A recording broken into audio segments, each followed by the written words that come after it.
Hello class, welcome to lesson 4. Lesson 4 is a two-part lesson. First, we'll be discussing assessment methods of the substance abusing client, and next, treatment planning inside the same lesson. That's chapter 3 from your textbook is on assessments, and chapter 4 is on treatment planning. So we will be reading both chapters in this lesson. We will also be looking at another tip publication, tip number 44, which is designed for the criminal justice system, but it has a really good chapter on treatment planning. We will be looking at a really neat summary chart of the different stages of change. That's in chart form with narrative examples and what ifs. It's a really good form to print out and keep with you as we continue to read about the stages of change. Something you may want to hold on to for future use if you're interested in this model. We have a few videos to watch. One by Stephen Rolenick, which is who was one of the founders of motivational interviewing, and the basis of MI, the foundation of MI is the stages of change model. So make sure to take a look at those items. Also, we have a video with De Clemente, one of the authors of your textbook, where he talks about his ideas behind the stages of change and why he believes people can change and the limitations and so forth.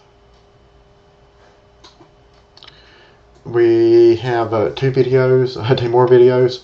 Video on a physician inappropriately motivating their client or patient, and a video where the same patient is appropriately motivated using motivational skills.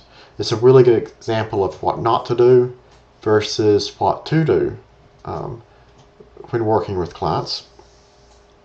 We have a short video of appropriate use of motivational theory and techniques by a clinician named Kathy Cole, C-O-L-E.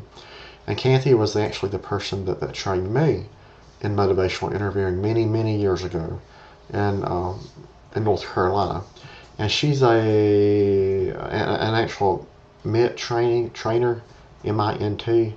It's a motivational interviewing network of trainers. And there's around 100 of these individuals worldwide. A lot of people call themselves motivational interviewing trainers, but they're really not, unless you have been through training and tapped by the founders of motivational interviewing, Miller and Rolenick. So she received her training directly from Miller and Rolenick in Europe, and meets with them once a year internationally with all the other MINT trainers. So they're the real experts globally that's attempting to spread the word of motivational interviewing appropriately and correctly.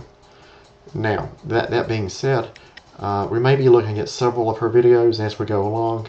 This is a short introduction video where she's trying to build a relationship with a hypothetical client.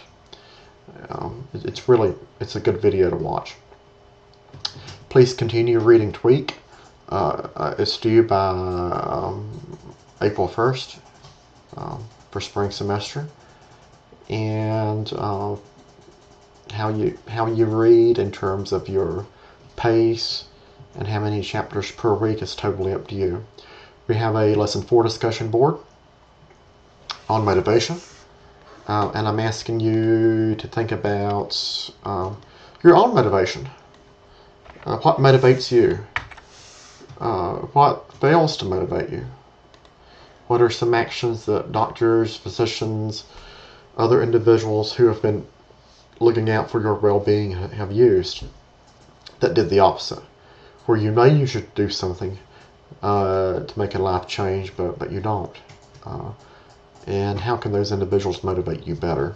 What works and what doesn't, in other words. We also have our first short written response paper for this lesson. It's 2 to 3 pages long. I have included detailed directions and a rubric inside of your lesson notes. Submit your paper via Blackboard. It's worth 75 points. And I'm asking you to write about and think about goal planning, which is part of treatment planning. And what if the client wants to work on a certain set of goals which are totally different than what you or your organization believes should be worked on? How do you manage that? How do you meet in the middle? So this topic is about assessment and treatment planning. You can't have a really good treatment plan without an assessment of need, identifying who the client is, what their needs are, experiences are, what's important to them. Assessments create treatment plans, and good treatment plans provide a roadmap for how to carry on your future therapeutic sessions with the clients in future weeks. Again, take a look at the material. This is a big lesson, so don't put it off, and take care.